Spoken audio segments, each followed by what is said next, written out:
to Overrated. This is James Fluty. Michael J. O'Connor. And today we are discussing The Dark Horse. Yes. The 2014 film written and directed by James Napier Robertson about the real life of New Zealand chess player Genesis Bottini, played by Cliff Curtis. The film shows Bottini's struggle with a severe bipolar disorder and his contribution to the development of a chess club for underprivileged children.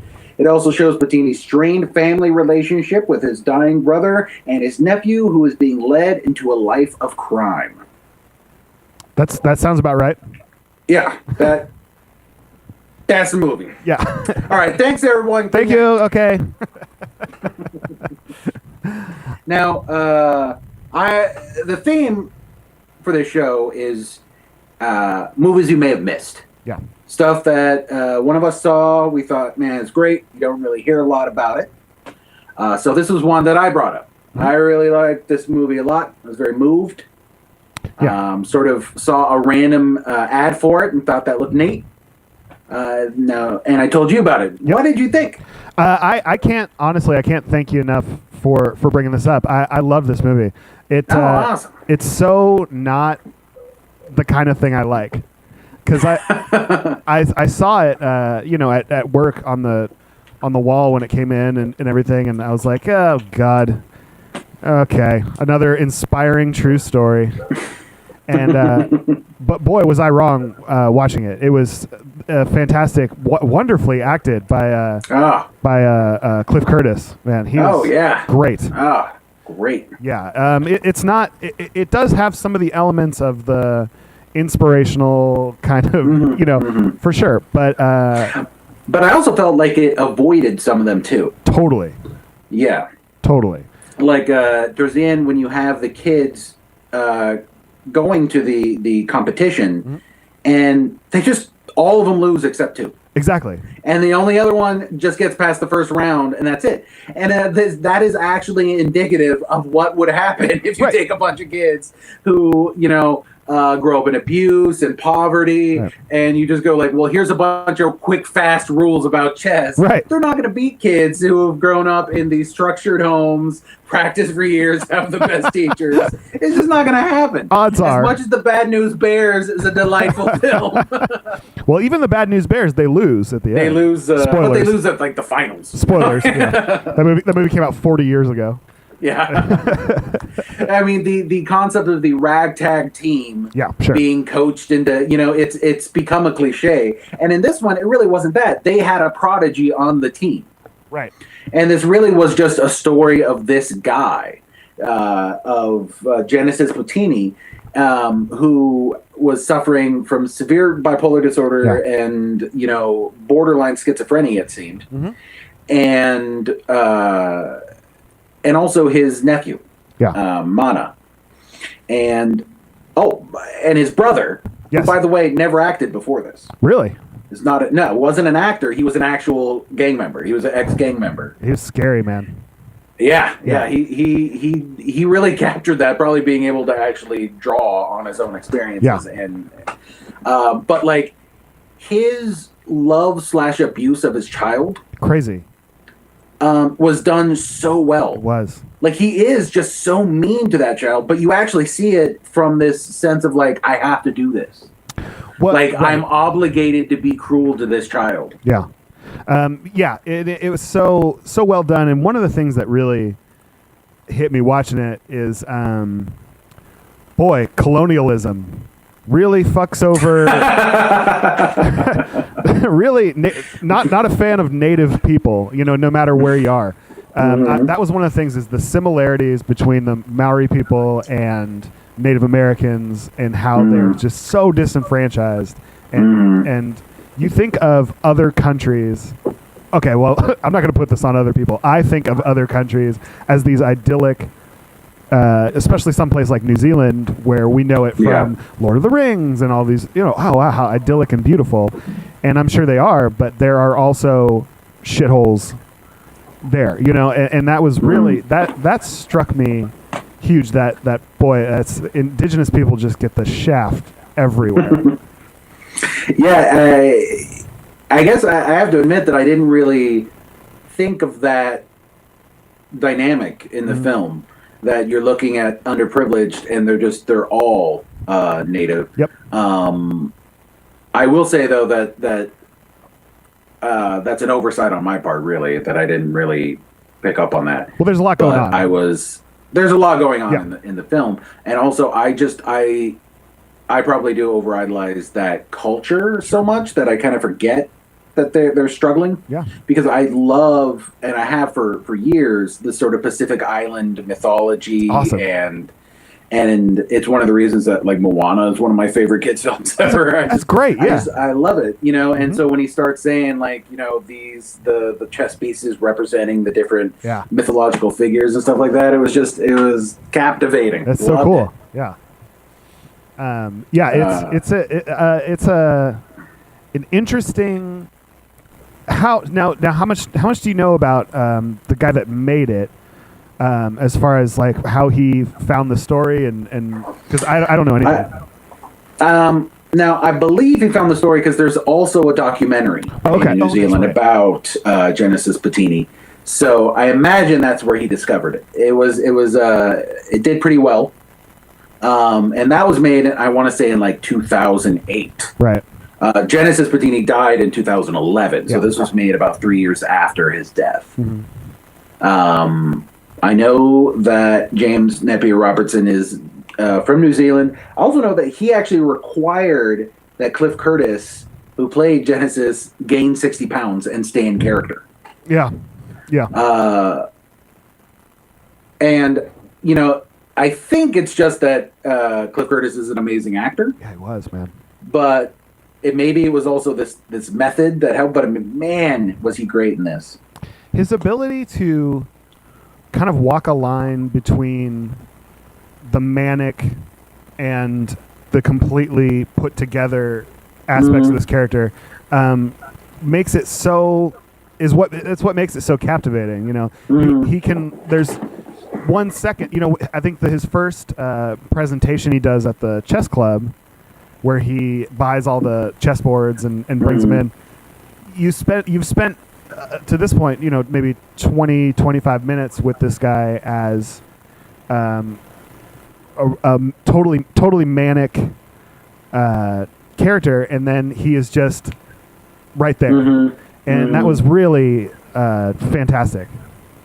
Like when he shows up and he recreates the board from like 12 moves ago, right, and then starts showing like how he could have checkmated in like 3 moves from then. And he's like, he wasted some moves. Yeah. But what I was really impressed by was taking a character that has bipolar disorder and is also, you know, probably largely due to that, does not interact with other people in a straightforward way or in a natural way, but being able to play him in such a natural way. Yeah.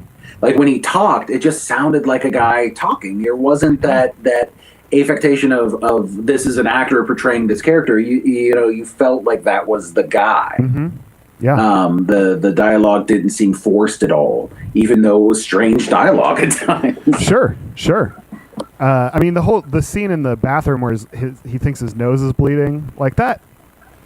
That is a nightmare I think we've all had at one point. It is. One of the most common nightmares is your teeth falling out, which I've had like a million times. And then mine actually started falling out. It's not. Take care of your teeth when growing up, kids.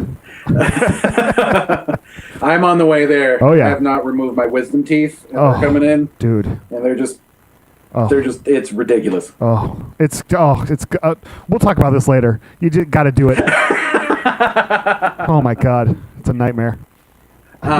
So yeah, that's just a horrible nightmare scenario that seems, that's probably something that actually happened to Genesis. Yeah. Seemed very, very probable. I don't know how much reality existed in his brother and his nephew, if that was just a storyline added. Yeah. But it was a very effective storyline. Yeah, it is. Especially, you know, there's a sense of that's where some of the cliches and the inspiring story came, was with the Mana character, but they did it in a very unique way. Yeah. I think they really, to me, I grew up in a neighborhood that had a lot of gang activity and that had a lot of violence, and I could see some of that. Yeah. You know, like they really captured elements of that. And this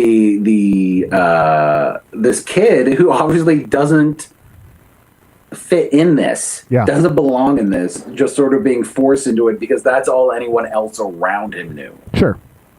I mean, that's got to be so many people's lives right now. Of course. And if that's all that you have no point of reference for anything outside of that. And just like you were saying, the brother character and how it clearly pains him to have his son jumped into this gang. He doesn't want to do it, and he's doing it on the kid's birthday. It's his brother also doesn't see any other way. This is how you're going to succeed. This is how you're going to have a living. This is how you're going to make be able to pay your rent. This is the only way. I don't know what to tell you. There's an honesty about that for a lot of people. Sure. As much as we'd like to sort of think like, well, no, as long as you work hard. That's not going to be true for a lot of people. Definitely not. That's not going to be true. And the more you try and feed that lie and use it to treat people who aren't making money and who don't have good jobs like crap, the more you're going to get people who are going to rob and steal instead. Of course. Yeah. I mean, you gotta live. Yeah. Hey, well, you got to live, but I remember not too long ago they actually showed like the wage low level like drug dealers, like people doing some of the low level jobs within the web of it, and since I haven't seen the study, I couldn't how accurate this is, but they were saying like they were actually making less than minimum wage. Sure. So it's not even like they were making good money, right. But it's a job that they could feel somewhat confident about. Like they feel badass for being part of this. Of course. Whereas you go work at McDonald's, there's people just shitting on you. You feel like shit. And everyone does. It's as much as like people go, they want to point at someone and go like, you know what, I flipped burgers when I was a kid. Yeah, but if you're 30 now, they suck. Like what everyone has their qualifications. I know. About what it's supposed to be. I know. And yeah, I think a lot of people think the only way they have out of situations is luck, crime, or some sort of sports or art ability. Right. It's like, hey, as to quote Notorious B.I.G., either you're slinging crack rock or you got a wicked jump shot. And it's so true. Like, there's so many things. All people need, this is something I really believe, is just to feel good at something. That's so important. And just like you're saying, if you're flipping burgers and you feel like shit doing that, you don't, even if you're, unless you can, I'll give you an example. Like for so much of my 20s, worked in restaurants as a line cook, and I was really, really good at it. And it was for the first time, like I hate it. Like I worked at Radio Shack, I've worked so many terrible jobs, and always felt, because they stand to gain something by making you feel like you need to do better in places like that.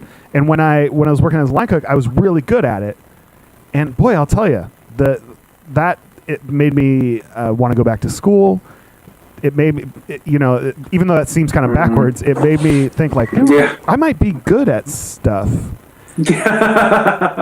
Which is interesting too, because you are a very good musician. Yeah. And you're a very competent person. Mm-hmm. But it's interesting how some things don't translate. Nope. Like through most of my life, I was referred to or thought of by people as smart. Yeah. They go like, oh, you got a good head on your shoulders. I never thought that. Right. I thought, no, they're just confusing this with I like jazz, therefore I must be smart. Right. Like that's all they're doing. And when I was a comic, people were like, oh, you're very good at this. And I'd be like, no, I'm not. Yeah. Like I didn't believe any of it. So like once, and that was mostly due to like depression, I think. Mm-hmm. And so once I was was able to work through that, I'm like, oh shit, I can do things. Yeah. Like I'm going to go to college now because that's actually did not seem like an option. I know. Before. Isn't that wild? Mm-hmm. Like, yeah, and I think that this, and that's what so many of these kind of like inspirational true stories have that arc, because it does hold truth. You know, it really does. It's the only problem I see with them is that when you try and portray that kind of journey in 2 hours, it's pretty impossible not to make it seem simpler than it is. Totally. Yeah. And also what bugs me, and I say this because I just saw like ignorant Twitter nonsense. That someone made it out, therefore everyone should be able to, is stupid. So stupid. And people need to stop that. It's ridiculous. It's a oh shit. There's a logical fallacy that is exactly that is escaping me right now. A small sample fallacy. Where, you know, because, well, I was able to blah, blah, blah. Well, you have a different set of circumstances than anyone else. You're like, spoiler alert, lives are different. And it's just like, you know, your biology might even be different. Your brain chemistry, your circumstances are certainly different. Mm-hmm. You know, I grew up poor and I did this. Okay, but did you also have X, Y, Z, you know, and A, B, C, D, F, X, Y, Z? And let's just say you all of those too. Okay. Well, you're still biologically different from these people. Yeah. And also, if you did have the exact same life as this, also, if you did manage to get through it, and you think therefore anyone else should, then shut the fuck up. You did nothing of consequence. Right. Apparently. You are in no way impressive according to your own story. Well, if I could do it, anyone could do it. Well, then I don't need to hear from you because you're not interested. Right. So I guess we're done apparently. Here. Yeah. It's, well, you know, I mean, people only have the example. For example, by the time my father was my age, he was on his second house. You know, he had, you know, he just had me, and which is wild to think about that I'm the age my dad was when he had me. Yeah. He was on his second marriage, and you know he had lived a life quick, which is harder to do now. You know, it's harder to get set up and to times change. Times are different, and it's so interesting. I was talking to my mother a little while ago, and she was saying when we were looking for a place to live, and she was saying, you know, I feel so bad. You guys are paying rent. You know, when you could just buy a place. And I was like, well, but that's not. We live in the Bay Area. You know, we live in Northern California, and to be fair, you know, we could move to Milwaukee and buy a place. We could move to Dayton, Ohio, and buy a place. Sure, but those are the priorities we've set up. Is that we want to live here, and just like you're saying, circumstances are different. Just time will change things like that. It's interesting. Yeah. That is one of the things when you hear all these people complain about different generations, is, you know, the easy one to point at is when people look at the generation after them and go like, oh, this generation, they don't appreciate X, Y, you know, they're not hardworking. Right. And it's like, oh, you mean the generation that lives are completely different than yours, 100%. Are different than you? Yeah. And you're unhappy with it, surprise, surprise. Yeah. I believe I read once that the oldest found like literature, it was like a closest thing would be like a zine, basically. It was like and it was some guy complaining about the generation after. Hilarious. Like, this is like, that's amazing. And it's just like these young kids. It's like the oldest. Did you ever play chess? Yeah, a little bit. I used to play with my brother all the time, and decided to never play with my father ever again because he's too good and it's impossible. Yeah. Some people just have it, man. I started studying, and here's why. I played someone. I was in Santa Rosa. Mm-hmm. I played someone, and he beat me, and he was really shitty about it. Oh, okay. Like he would make all these like really condescending, like, whoa, I'd be in like 5 moves like that. And I was like, I hate you. And so I went and started studying chess just so I could beat that dude next time I saw him. Do I know this And I person? started, I don't even remember. Okay. All right. Other than this moment. And so I went and started studying chess, and I started studying the method used by the guy from Searching for Bobby Fischer, like that chess champion. And I went back and I beat the shit out of that dude in chess, like just annihilated him. And I don't feel like we discuss enough in our culture the benefits of pettiness. Yeah. In a person's life. Like that was so petty and childish. But I became a better person. Yeah. I now can play chess slightly better. Right. What do you think it is? It's so associated with being smart. You think of chess champions and people who are very good at. What do you think it is about it that gives it that kind of cachet? I think that there are two things that really the reason that I guess associated with intelligence. One is that it requires patience. Like you actually have to sit and think and look and strategize. The other is that the amount of memorization that goes into being a really good chess player.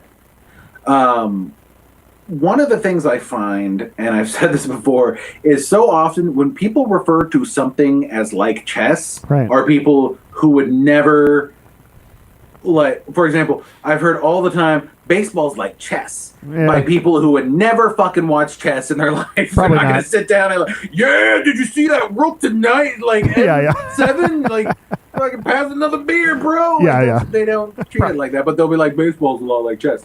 One, not really. Not really. Like, not there's strategy. Really. Like, there's strategy, but like, there's strategy in a lot of stuff. But it's not like chess. No. Go is like chess.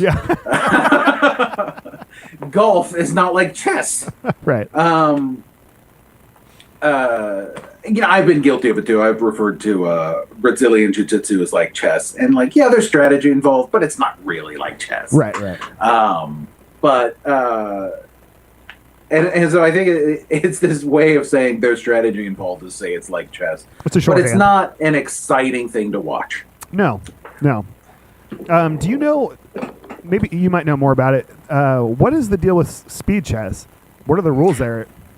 The speed chess, as I know it, is there's an allotted time. So you have those little machines, you click them. Yeah. Those just count down time. So the faster you click it, the more time you have later in the game. I see. Genesis Platini was actually known for speed chess. Right. He was specifically known for being very good at speed chess. I prefer speed chess only because the majority of the people I play take so goddamn long to take their move that I get bored and want to walk away from the board. Sure. Like I'm bored at the board. Hey-o! Chairman of the board over here. Oh no! Oh, James, it's all right. It's all right. Like my wife, I've told her I just won't play her at chess if there's not a timer. Right. I've made exceptions when I really want to play, but like she'll just sit and stare at the board. For so long, and I'm like, the last time I played, I literally read a book. Well, we were playing chess because I'm like, I can't do it. I can't, because I'll make my move in about 45 seconds, and then she'll make her move in like 10 minutes, and I'm like, I can't do it. Can't just sit and. That's interesting. I wonder, how much of it is just patience. And it's not that I'm so good at chess that I can make that decision right away. Right. It's just that I don't have the patience to sit and think about it.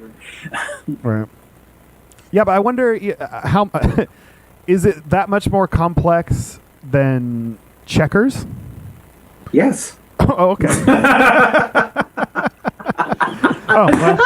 Is it really that much more complex than, say, tic-tac-toe? Yeah, I mean, hopscotch. Is it really more than Connect Four? All right. Point taken. High-roaded.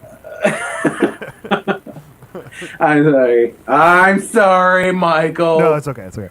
I just wonder because they are very similar. I guess not. They're similar in that they're in the tiled board. Right, right. And they take up 2 lines in the beginning. Yeah. You know, the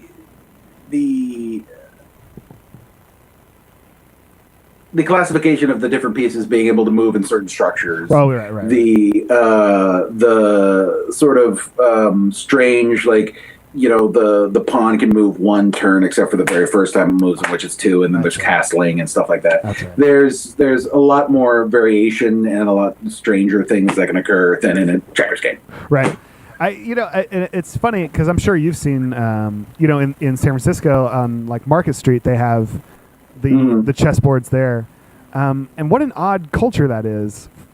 Maybe just because it's free, but you see that all the time. Like what comes to mind immediately is Independence Day with Jeff Goldblum. Oh yeah, his his playing dad, chess. right? Playing chess in the park. I wonder. There is something very universal about it, and it's fascinating. A fascinating culture. You know, you think of like the chess club at high school. You know, as I don't know. As I guess it's probably been replaced by the D&D club or what have you. You know, but the chess club used to be the concept of what made you a nerd. Sure. And back when nerd was a bad thing. Yeah. Right. But now there's a cultural cachet, a coolness to being nerdy. Totally. And therefore, chess has become cool. Yeah. Before it was not really cool. Yeah. You didn't brag about playing chess. You can brag if you're really good. Yeah. But just like I'm in the chess club was not something anyone bragged about. Right. I always went to really poor schools, so like there was no real chess club. Right. There was like this one thing where they'd meet up and play chess once a week, and half the time they didn't actually show up. And there was I tried to be part of a chess club. There was not one to be part of, as I remember it. Of course, I never showed up to school, so I wouldn't have really showed up to the club either, I guess. But yeah, it's no longer nerdy. So I wonder, like, now there's some coolness factor to it. Probably, yeah. I feel like there's stuff that's nerdy now that maybe if people, like, for generations past our own, I feel like they don't understand what it was like to be into comics when we were young. Right. And even worse were the generation before us, because it was almost a little cool to like comics when we were younger.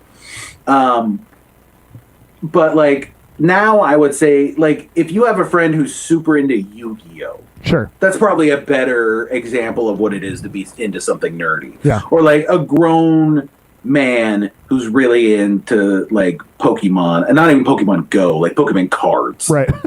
You know?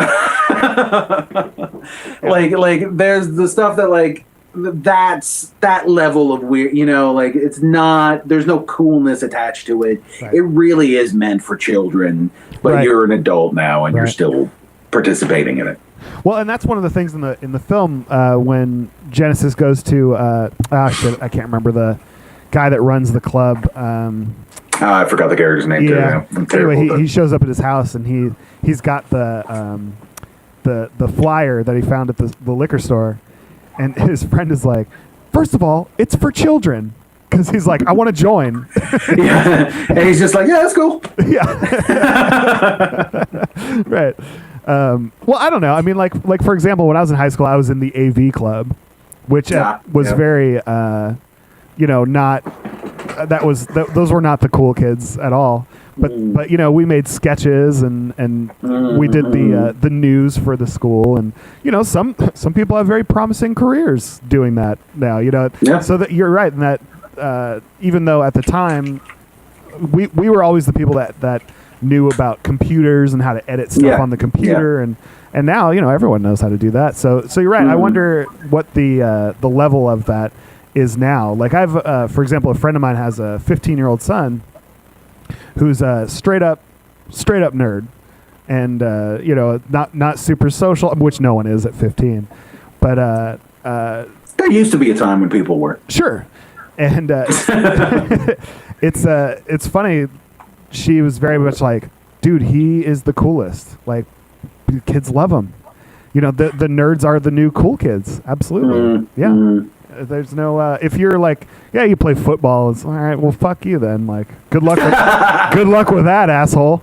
That it's very, very different. It's I don't know, it's good. It's really good. It is and it isn't. I mean, like it's cool that stuff like that I appreciate, like stuff associated with intelligence is not being dismissed. Yeah. And maybe that'll translate into it being something more valued in culture in general as we get older. But there is a new kind of just bullying among nerds. Yeah. Like, and they become in many ways the jock character from a John Hughes film that they always hated growing up. The Estevezes of the world. Like, I like Star Trek. Oh, do you? Then what was episode 9.5 in season 4? Like, just fucking. I'm not trying to prove anything, dude. I just like. Could you leave me alone? You probably like Chris Pine. Boy, totally off topic. What a great Kirk he was, and is. Yeah, I like the remakes. I haven't seen Beyond yet. That's good. It's really good. Yeah.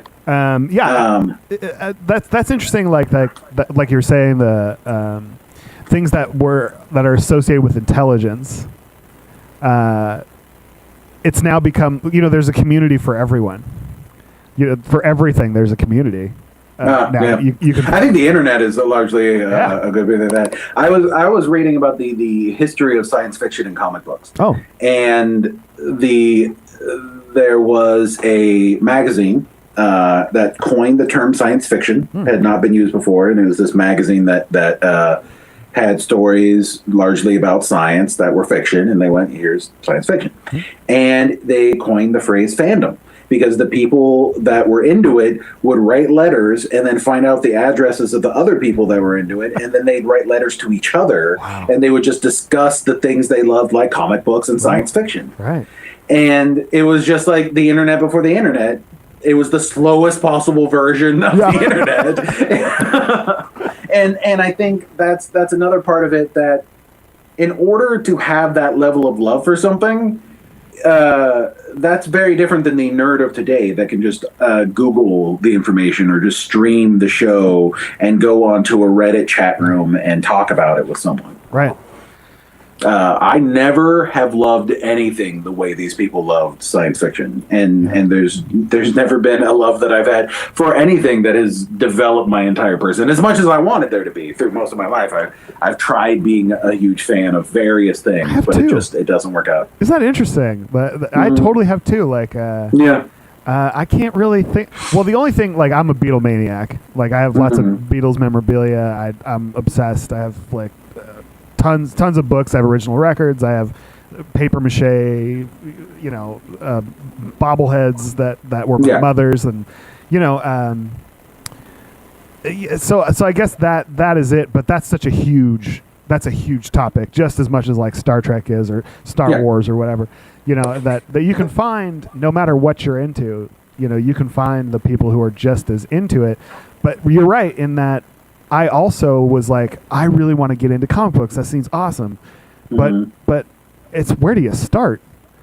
Well, I got into comic books. I had a little collection, but like, I don't go to my collection and look at it and just be like, get a sense of joy. Yeah. It was just, I want a direction. I wanted a meaning that would come from this, but I don't really get that from it. Right. So I still got the first appearance of Gambit and Rogue in my house. Pretty sick. Because that was my jam when I was a kid. Loved Gambit, loved Rogue, loved their relationship.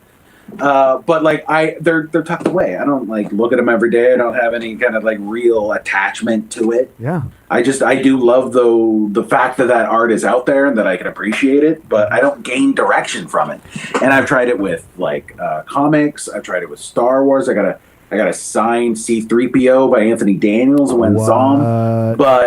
But like, I don't see it and go like, yeah. I see it and go like, I hope that goes up in value and then I can sell it later and get like a It's my retirement. Yeah. And it's not that I don't love Star Wars. I mean, that's the reason I went and got the thing. It's just that things don't bring me joy. Yeah. And so, like, I will never be on that level of nerd that so many people are. Yeah. And that so many people feel you are required to be a consumer in order to be a nerd. That is huge right there. Mm. You know, like so much of the things I've wanted to get into, I just couldn't afford it. Yeah, that's a big thing. Yeah. I had this boss who was just a horrible person. And he was a big collector. And I remember at one point, he was talking about these Star Wars things, and he goes like, yeah, I only really liked, it was from like the new movie, so it was like, I only really liked the Rey figure, but they numbered them, so I have to get all of them. Ugh. I'm just like, that is not a decision that has been taken out of your hands, sir. That you can just get the one. Yeah. That is an option. Right. But yeah, totally. But you know, that compulsion it's not in me. I don't get joy from it. I don't. Yeah, same here. Yeah. Same here. I wish I did. I like that direction. Like when I see movies, like shows, I should say, about like this guy is the largest Simpsons collectibles. I'm like, I love the Simpsons. Yeah. That's an awesome collection. Yeah. I have no interest in ever doing that. But I want to be that guy, because that guy wakes up in the morning and knows exactly what his day is going to be. It's Simpsons related. He knows what the fuck he's about. This is who I am. When I was a kid, I got... But I do notice, please. Quick, I apologize. No. I do notice a lot of the people who are really into collecting are actually fairly miserable, and they actually don't get much joy from it either. It's a compulsion. It's never going to end. Yeah, they a lot of the people I know, they stop collecting and they sell everything and they go like, yeah, I had a problem. It stopped being fun years into it. And it just became this thing I had to do, and it was like a burden. I think you're right. I saw, when I was a kid, I was really into, I did collect Pez dispensers. I was all about Pez dispensers. I still have a ton of the books, actually. Interesting. It was all about it. I had hundreds of them. They're all still in my parents' attic. And I was just all about it for some reason. And I remember I wanted to go to the Pez Museum. It was in Burlingame, California, not far from where I was growing up, you know. And my parents were like, all right, we'll take you to the Pez Museum, you weirdo. And they took us there, and it was, dude, it was this guy's house. It was not a museum. It was some guy's house, and he had a lot of Pez dispensers. Okay. Like, was he fulfilled? His grandma was there. I think it was his grandma's house. So this might be the same guy. Okay. I watched a Daily Show interview with a guy who had like one of the largest or the largest Pez collection in the country. And basically the whole interview, they're making fun of him, and he ends up just leaving angrily. This is the Daily Show. Yeah. And this is early Daily Show where they weren't quite as political. Like they were a bit more... Now they're mostly political with comedy. They used to be mostly comedy with politics. Yeah. And I remember at one point they're like, what do you prefer to be called, nerd or dweeb? And he's like, I prefer eccentric. And he's like, dweeby nerd? Nerdy dweeb. And then he just like, this interview's over. And he, walks out. But he also he suggested that a great way to run society after the collapse of money, which he saw as coming soon, would be to replace money with Pez. Oh no. Pez dispensers. Sure. And like coincidentally, the thing he happened to have more than anyone else. Well, what? Like, it seemed rational. I wonder if it's the same guy. I mean, it might be. It was unsettling, I think is the word. It was not so much fun as awkward and unsettling. Yeah. But you got to have some modicum of respect for someone that's so into one specific thing, and I don't know. Maybe you do. Yeah. I mean, when their lives sort of revolve around one thing and they get that level of knowledge. It's pretty impressive. Like people who are obsessed with chess. Yeah. Like you might start studying and you think you're pretty good, and then you see someone who's actually a master, like considered one of the best, and there's no comparison. There's no comparison. No. Recently, I was hearing the story about this guy was taking jujitsu, and he was talking about his instructor. You know, he's been doing it for years, and he considers himself pretty good. But his instructor always blows him away. I mean, there's just nothing he can do. It's just like, just, you know, he might as well not even be president. So one-sided. And then his instructor was in a match with a professional fighter, and not like had at any point held the title that I know of, but like was a professional. And he saw his instructor get just completely manhandled. Like his instructor couldn't do anything. Yeah. And that really shows the separation between the professionals and the hobbyists. Yeah. There really is a giant gap. Yeah. Like I'm sure if I went and played someone chess who was just more of a hobbyist than me, it would be not worth their time. Right. Much less someone who could actually make a living because of how good they are at this game. Well, and that goes back to what you were saying about the kind of God damn, there's a word for it, and I was trying to look it up last night. I couldn't for the life of me remember what it was, but there's a word for, like, in biopics, like the I think we maybe have talked about it before, the dramatization of the real story. There's a word for it. For the life of me, I can't remember what it is. And it goes back to what you were saying about, okay, well, I'm this guy that knows all this stuff and is a master at this, and we're gonna have a couple of sessions where we practice, and then you're gonna go straight to the top of this tournament. You know, that's it's part of part of the. It's not how life works. But it's just not how life works. Yeah, exactly. Yeah. The acting, tremendous. Oh man. I love the writing. I thought the characters were great. The pacing was great. Really good. Directing was phenomenal. And there's just something about seeing a different culture that you're never around that's so fascinating. By the way, Cliff Curtis is Maowan. I may have just said that wrong. But he's actually playing his own race for once. Oh. Like, he's constantly playing, like, Middle Eastern people, Mexican people. He was in We Were Warriors. Right. Well, he's in or We Were Kings. Fear the Walking Dead as well. I believe he was. Yeah. I don't know who he played in that. Yeah. But, yeah, he very rarely plays someone from New Zealand. I think the only other time he played his own race was Whale Rider, which is also Whale great. Rider, yeah. That's right. Mm-hmm. That's right. Oh, shit. He's so fantastic, and I think it doesn't kind of what's the word? Glamorize. I don't know if that's a word. Mental illness. It's a nightmare, and it ruins your life, and it's not cool. And this is really a good example of that, because so many times you see a beautiful mind or something like that, and you're like, oh wow, it must be really cool to be mentally ill.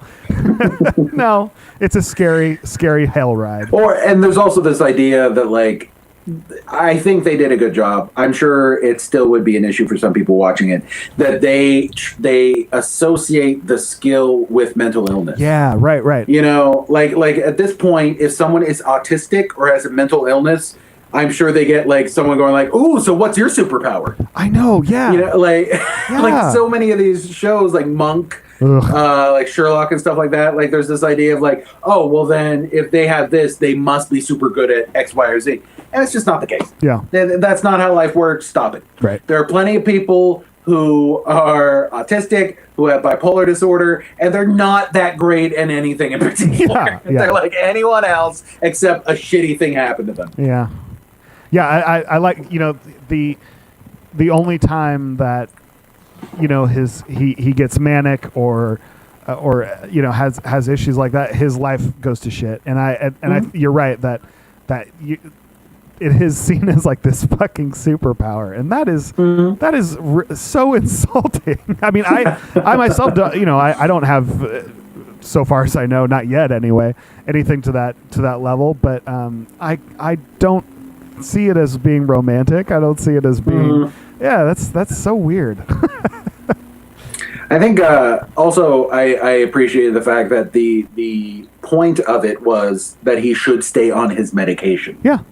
Because a lot of these movies and shows is like the medication slows them down, so they just kind of learn how to deal with their mental illness so they can keep their magic powers. And it's dumb. Yeah. Medication is generally good. Yeah. Life-saving. Yes. Yeah. Oh man. Well, I really enjoyed it. Like I said, I can't thank you enough for introducing me to it. I'm probably gonna watch it again. It was just a fantastic movie, and It won various awards. yeah. Critically praised. One critic referred to it as the greatest film ever made in New Zealand. Really. And completely overrated. 100% overrated. Thank you guys so much. We're going to do a few more of these films where, maybe it's something you missed that one of us really loves or both of us love, like in this occurrence. Mm-hmm. So stick with us and catch us next week. Follow us on Facebook. Yep. It's fun. We're on Stitcher now. We're on iTunes, YouTube as well. That's generally where we everything's archived on there. So yeah, we're going, man. We're present. All right, you guys. Enjoy the rest of your week. Yep. We'll see you next week.